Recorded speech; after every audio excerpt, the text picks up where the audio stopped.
Alors faire de la terrio quand t'es fauché, c'est sport, mais on le fait quand même. Pas parce qu'on est passionné, mais parce qu'on est têtu. Et aussi parce qu'on serait capable de vendre notre mère pour un varan. C'est pas une blague quand je dis ça. Alors les animaleries, c'est un peu le Apple Store de la terrio. C'est-à-dire que c'est très cher, c'est pas souvent quali, et le vendeur il est capable de te proposer du sable pour ton gecko léopard.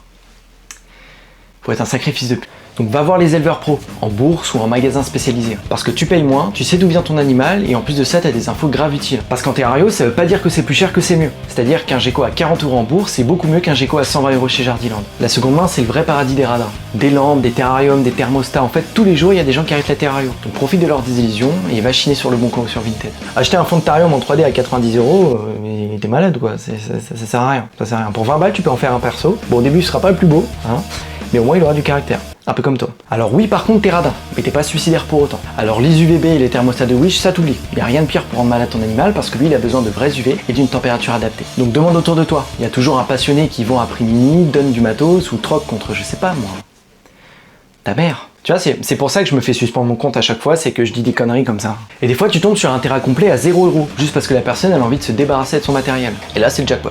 Donc en terrario, tu peux être fauché et bien équipé. Fuis les pièges marketing, vends en bourse, traque l'occasion, bricole un petit peu et garde tes sous pour les vraies priorités, c'est-à-dire les UV, le calcium et ton café quand tu seras ruiné. Ruiné mais heureux, ça va. Y a pire quand même. Et pour ta mère, je rigole, hein, garde-la. Sauf si vraiment t'as un bon filon pour du Varanus prasinus, là, tu peux te permettre, là c'est bon.